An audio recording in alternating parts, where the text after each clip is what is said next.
इसका लिगामेंट टूटी हुई है।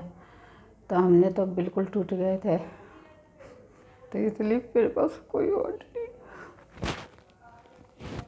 तो फिर आगे इसलिए हमारे सोनू सर आए हमारे ज़िंदगी में, मेरे लड़की उन्होंने करवाया। फिर अब मैं बहुत बेहतर। नहीं, सोनू सूद जी ने जैसे लगातार कोरोना काल था और हाँ जी, बहुत सारे लोगों की हेल्प की, लोगों को अपने घर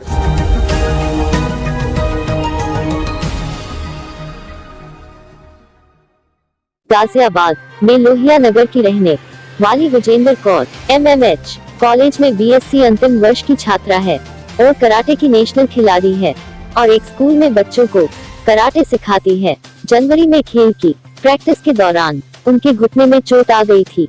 चोट गंभीर होने के कारण डॉक्टर ने सर्जरी कराने के लिए कहा था। आर्थिक स्थिति ठीक न होने के कारण वह सर्जरी नहीं करा पा रही थी। 10 दिन पहले उनकी सहेली अंजलि बिष्ट ने एक्टर सोनू सूद को टैग करते हुए ट्वीट किया और विजेंद्र की परेशानी के बारे में बताते हुए मदद मांगी। एक्टर सोनू सूद की मदद से विजेंद्र कौर की सर्जरी हो गई। देखिए क्या कहना है नेशनल खिलाड़ी विजेंद्र कौर का व उनकी मां का साथ में सर्जरी करने वाले डॉक्टर का न्यूज इंडिया राइट्स पर।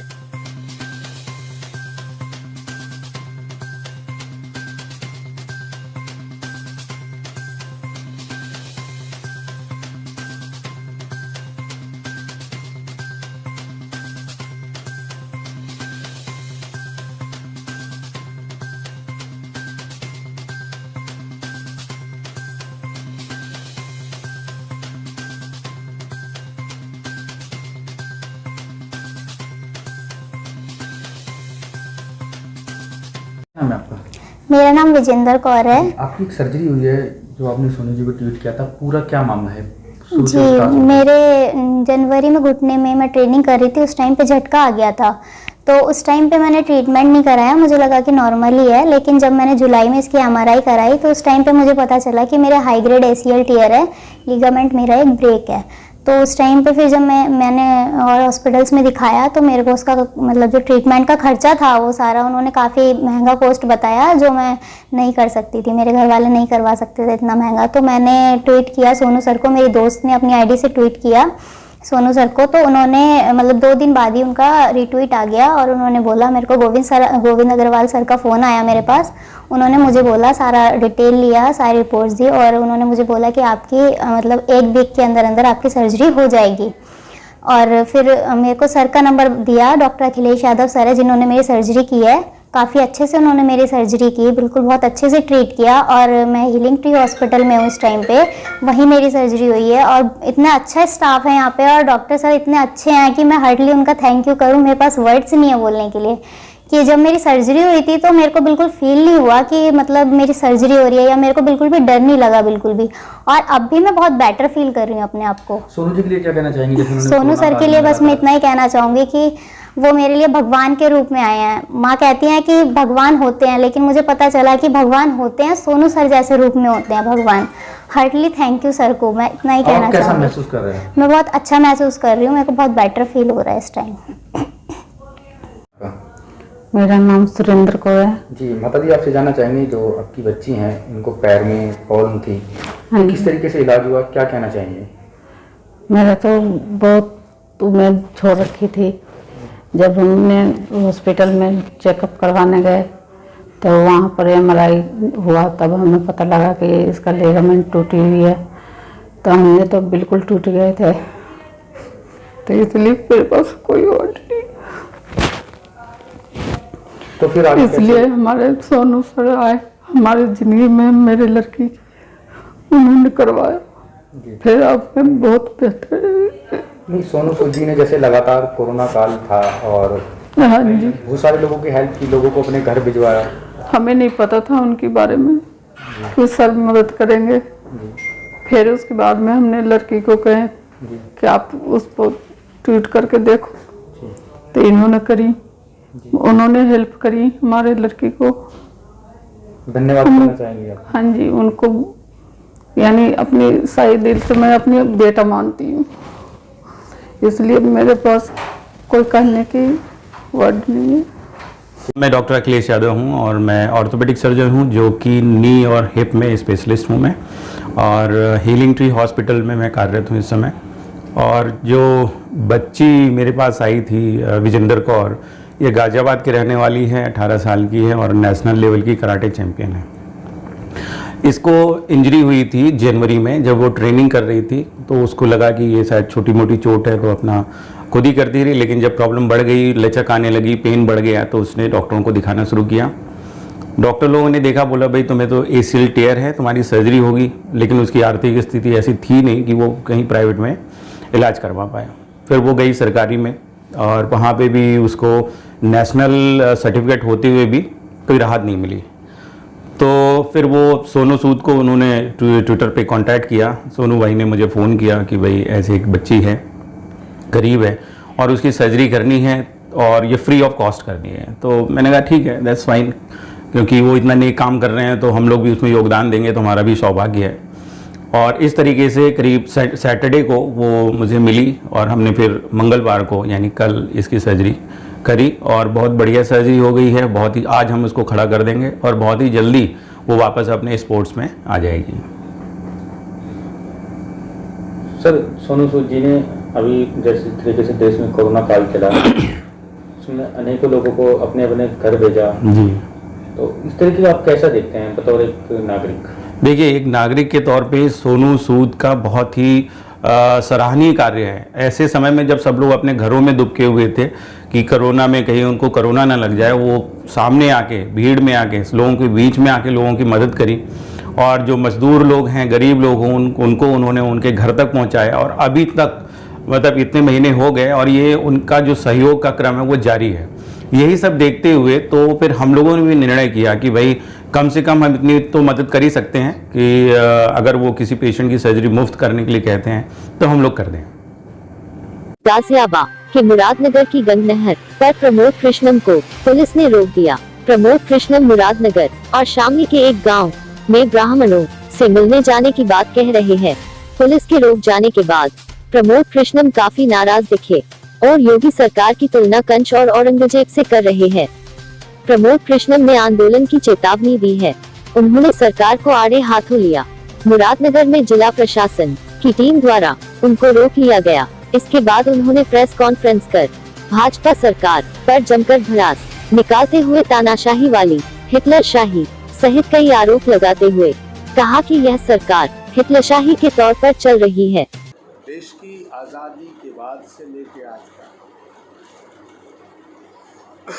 ऐसे हालात कभी भी नहीं बने जिस तरह के हालात उत्तर प्रदेश में अब बन चुके हैं। गाज़ियाबाद से लेके गाजीपुर तक, सोनभद्र से लेके शामली तक हर तरफ अत्याचार, दुराचार, पापाचार, हाहाकार और उसके ऊपर योगी सरकार का घोर तानाशाही रवैया। भारत एक लोकतांत्रिक देश है, पूरी दुनिया का सबसे बड़ा डेमोक्रेटिक कंट्री है। शामली के एक गांव हसनपुर में ब्राह्मण परिवार के ऊपर अत्याचार हुआ, उत्पीड़न हुआ, गोली चली, बच्चियां घायल हुईं।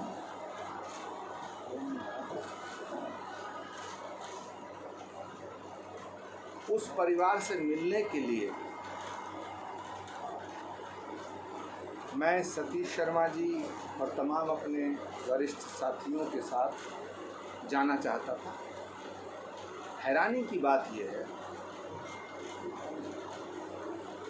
कि उत्तर प्रदेश के मुख्यमंत्री योगी आदित्यनाथ जी के कार्यकाल में किसी ब्राह्मण पीड़ित परिवार से मिलने भी नहीं दिया जाएगा। इससे बड़ा अधर्म, इससे बड़ा तानाशाही रवैया क्या हो सकता है? मुझे बताओ ना, हम आतंकवादी हैं क्या? हम अपराधी हैं? देख रहे हो सतीश शर्मा जी के घर को पुलिस ने पूरे ने घेर रखा है। हमारा जो राजेंद्र नगर स्थित निवास है वो पुलिस छावनी में तब्दील है। ये तमाशा क्या है? क्या योगी सरकार एक आतंक का माहौल पैदा करना चाहती है? पूरे विपक्ष के लोगों को डराना चाहती है? आज की जो घटना है ये हिंदुस्तान के इतिहास में बहुत दुर्भाग्यपूर्ण है। किसी भी लोकतंत्र का जो सिद्धांत है उसके विरुद्ध है। मैंने पुलिस अधिकारियों से जब ये कहा कि हमारा गुनाह क्या है, क्या धारा 144 लागू है प्रदेश में? क्या एक जिले से दूसरे जिले व्यक्ति जा नहीं सकते हैं? क्या कर्फ्यू लगा हुआ शामली में? हैरानी की बात यह है कि शामली जाने तक नहीं दिया, परिवार के से मिलने की बात छोड़िए। Ghaziabad police, Meerut police, Baghpat police, Shamli की पुलिस सड़कों पे ऐसे ढूंढ रही है जैसे कि हम लोग कोई गुनाहगार हैं। मुझे अफसोस के साथ कहना पड़ रहा है कि उत्तर प्रदेश के अंदर कानून व्यवस्था नाम की कोई चीज़ नज़र नहीं आती। अगर नज़र आता है तो अपराध नज़र आता है, तानाशाही का रवैया नज़र आता है, एक ऐसी अराजकता जिसमें शरीफ आदमी का जीना दुश्वार है। फैसला करना पड़ेगा कि ये उत्तर प्रदेश कहाँ जा रहा है। और ख़ास तौर से एक बात मैं कहना चाहता हूँ कि कहीं दलितों पे अत्याचार है, कहीं गरीबों पे अत्याचार है, कहीं छात्रों पे अत्याचार है।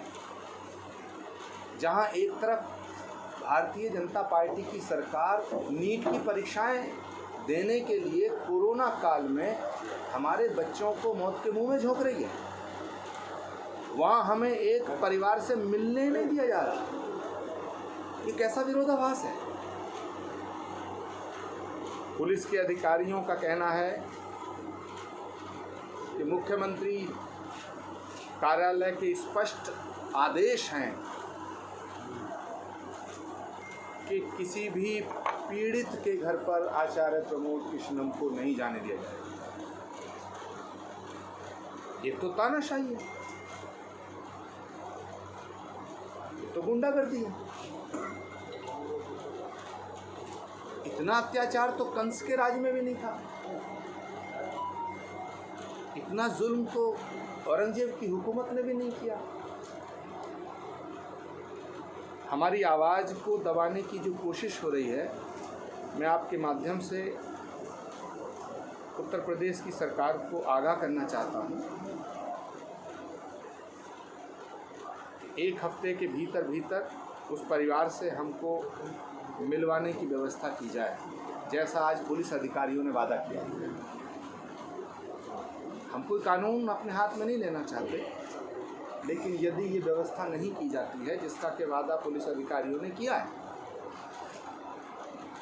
फिर हम अपनी अगली रणनीति तय करेंगे।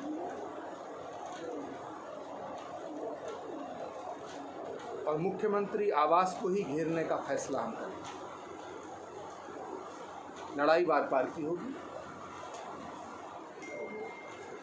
ना हम कानून को तोड़ना चाहते हैं, ना हम अशांति पैदा करना चाहते हैं, ना हम भारत सरकार की कोरोना की गाइडलाइन का उल्लंघन करना चाहते हैं।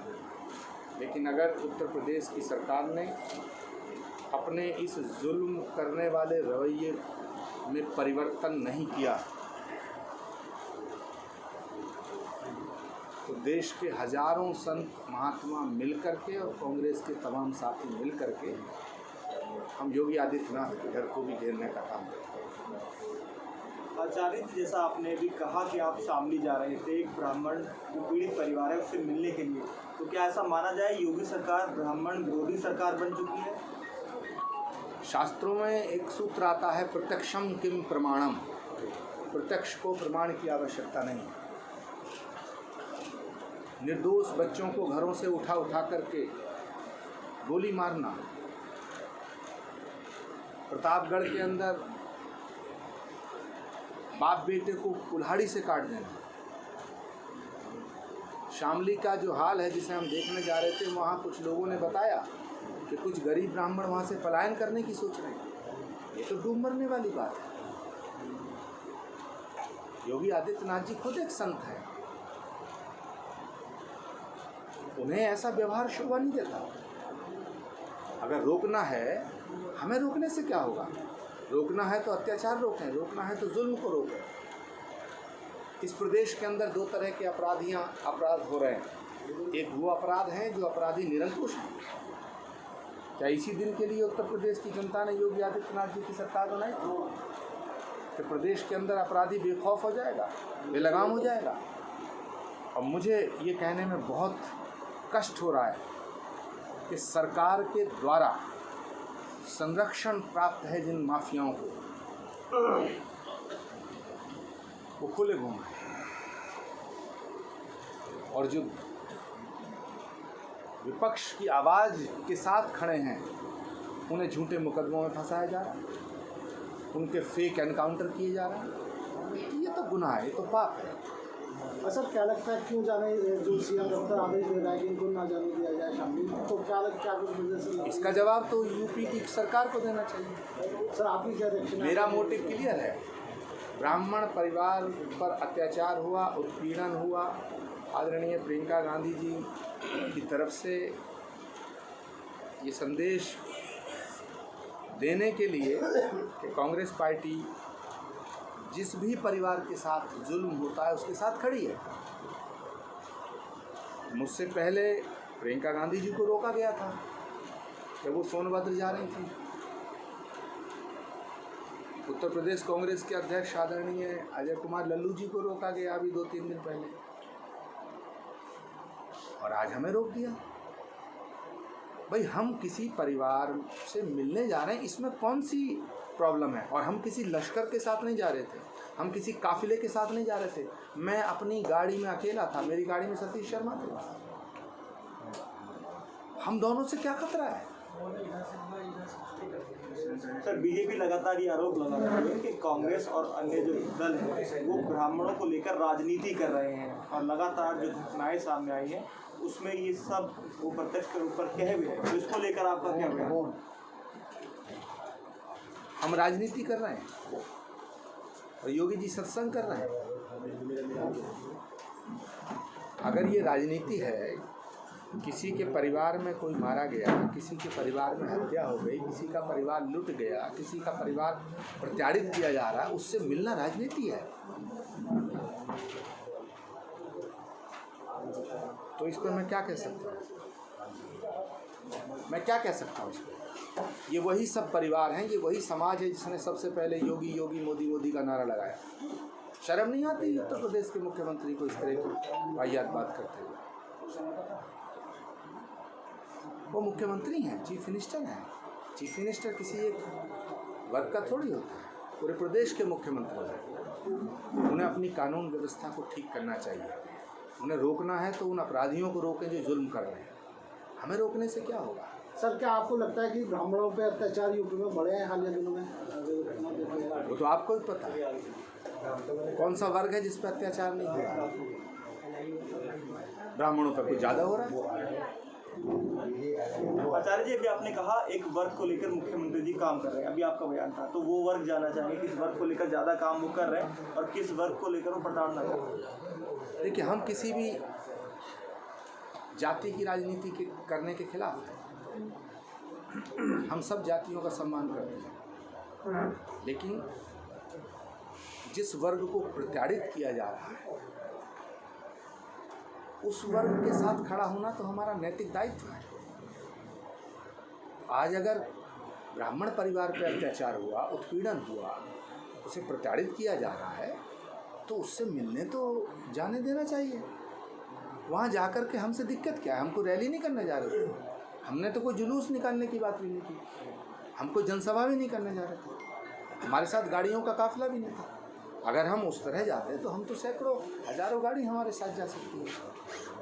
और जब हम अगर इसको आंदोलन बनाना पड़ा तो मैं सब साथियों से चाहूँगा कि शीर्ष नेतृत्व से बात करके इसका एक बड़ा आंदोलन खड़ा किया जाए। सर, जिस तरह से आप बता रहे हैं कि बाहर पुलिस तैनात है और आपके घर भी बता रहे हैं पुलिस तैनात है, तो क्या मतलब आगे भी सर जो स्टेप है वो क्या कुछ रहेंगे आपको? कोई स्टेप नहीं, ना तो ये कह रहे हैं कि हम गिरफ्तार कर लिए गए, ना ये कह रहे हैं हम रिहा कर दिए गए, ना ये कह रहे हैं हम आज़ाद हैं, ना ये कह रहे हैं हम कस्टडी में हैं, बस आपको जाने नहीं देंगे। तो ये तो अजीब तमाशा है ना, है क्या? ऐसे तो ये हमको पकड़ेंगे किस दिन रात को, एनकाउंटर कर देंगे, गाड़ी पलट देंगे। नहीं, करना क्या चाहती है सरकार? कोई लॉजिक तो दे। पुलिस अधिकारियों से 3 घंटा हमारी बहस हुई, बोलिए सतीश शर्मा जी, कोई जवाब नहीं, कोई जवाब नहीं। अभी आपने कहा 1 हफ्ते का समय आपको दिया गया है, पुलिस आपको मिलवाएगी वहाँ पर। अगर आपको नहीं मिलवाया गया इस परिवार के साथ, तो आप क्या खुले मन से ये कह रहे हैं कि योगी आदित्यनाथ की जो मुख्यमंत्री आवास को गिरा जाएगा, जिस तरह आपने पहले आप दोहराया था, इस बात को कह रहे हैं आप खुले मन से चेतावनी? देखिए, जनतंत्र के अंदर जन आंदोलन ही एक रास्ता है।